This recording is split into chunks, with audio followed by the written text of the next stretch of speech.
Gave the Celtics a 7-point lead in the fourth quarter, part of a 10-0 run. Overall, it was a 26-7 run.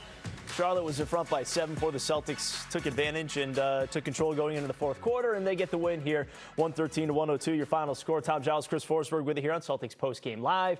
Chris, your overall thoughts on what you saw tonight? So basically, if you're a team in the Eastern Conference in slots 5 through 10, you get 3 quarters. But then it's winning time, and the Celtics, their experience takes over.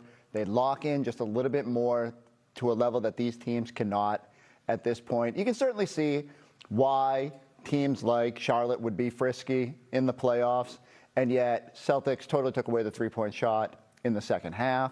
They lock down. They find a way to, even as they're experimenting with some stuff out there and getting Vooch reps, thought when it mattered most, they started to just take better care of the basketball, make the right play, certainly the patience on possessions like that, where they get to the finish line. And so, look, this is the way it's going to be. Move a little bit closer to that 2 seed. Everything's kind of starting to take shape. Just keep the Hornets away for a little bit. All right. The magic number's now 1, as Drew kind of laid out there for you. So one more Celtics win means that they will be assured the 2 seed in the Eastern Conference playoffs, and they do have 3 games to go. You brought up the three-point shooting. Charlotte had 13 threes in that first half.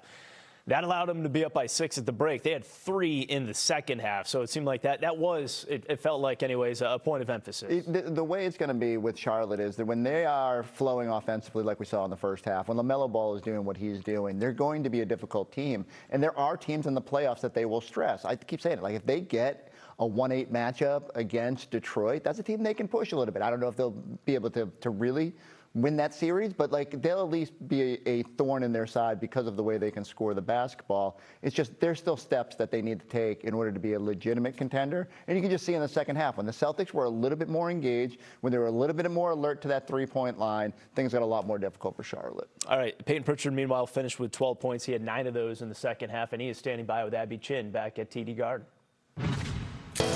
Peyton, you guys took control of this game with an extended run at the end of the third into the fourth. What changed?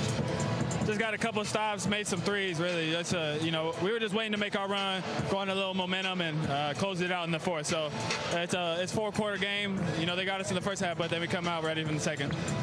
Part of that was a huge 3 by you after some unbelievable ball movement in the fourth quarter. What did it feel like to knock that one down and put yourselves ahead? I felt good. Just, obviously in the fourth quarter, just kind of trying to keep the scoreboard moving. So, like I said, a big momentum play right there, and then, put them away. Peyton, despite Charlotte leading most of this game, there was never any concern, never panic inside that huddle. Where does that confidence come from for this group? Champions don't panic, so, we try to have a champion DNA to us. Never panic, we're never out of it. Just keep playing the right way, and it will come together. Finally, you guys have now won 11 of your last 13, and these are some tough opponents along the way. Do you feel like you're peaking at the right time? I think so. I think our main goal is just every game, try to take a step, every off day, every practice day, take a step in the right direction and build for the future. So trying to win a championship. Looks pretty good. Peyton, thank you. All right, there you go. Peyton Pritchard again with 12 points off the bench as the Celtics get the win, 113-102. And Charlotte got the best of the Celtics going all the way back a month ago. That was the most lopsided loss of the season for the Seasons. They lost by 29 in that game, but the Celtics getting revenge a week ago. Down in Charlotte, Jason Tatum with that 32-point game, and then tonight, Jaylen Brown leading the way with 35 points, 9 rebounds in the 113-102 win. So they take 2 of 3 from the Hornets in the regular season series. We'll see if there is a postseason series. Drew and Scal had the call in the game, fellas. I'll leave it to you. Yeah, Giles, I think if you look at this box score, what stands out to me is the Hornets 31 in the first, 30 in the second, 26 in the third, and then 15 in the fourth. That number went down by the quarter. Do you feel like the Celtics figured out their offense, picked up their intensity? What was it? I mean, a little bit of everything. I think, Ball didn't have the same juice. Maybe he was worn out as he went along. I think they really missed Kobe White today, but I think the shots that they made, the ball movement, the attacking, the mismatch, you call it pigeon hunting in the NBA. They were finding the matchups that they liked. They were attacking those, controlling pace. You didn't see a lot of fast break points from Charlotte throughout that game or in the fourth quarter. So I think a combination of a lot of those, but I still stand where what I believe. I don't want to play that team. I think Kobe White would have made a huge difference for them today. Felt like they ran out of offensive gas today, but I'd much rather that team play somebody else in the first round of the playoffs. Yeah, look, you don't want to overreact to one game, but the Hornets, Their net rating is through the roof. When they win, they tend to win big. In clutch games, they're not great, which makes sense. They're really young, and it's a pretty new group in terms of playing together in tight games that actually means something for a Hornets team that hasn't been in the playoffs in 9 years.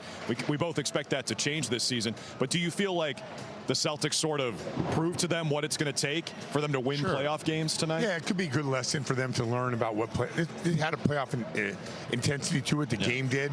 And in the fourth quarter, you're on the road, and now you're getting matchup hunted, and you got to be ready for that. And then on the other end, you got to, you have to make sure that you can find different ways to score. Like they had lineups out there with Sion James and Diabate, 2 non-shooters. The Celtics, with their experience and their coaching, they took advantage of that. So it's not that I don't believe the Celtics can't beat the team. It's I'd rather them play another team and beat up those other teams. So I do believe that Charlotte Hornet team is a good team. Yeah, they're a problem for sure. And one thing I want to make sure that doesn't get lost from this game with how great Nemish Queta was, especially Vooch in the fourth quarter, man, he was awesome. Yeah, and I like how Joe let him play extended minutes. He didn't have to do that. Queta deserved to come back in. But, part of this game and part of the long season you have is making sure that you get the most out of each guy. If Vooch is making winning plays, Joe's going to reward Vooch for making winning plays. And I thought he did a good job with that. And also, you see Tatum didn't play well in the first half. What a bounce back to start that third quarter. I love to see that from players.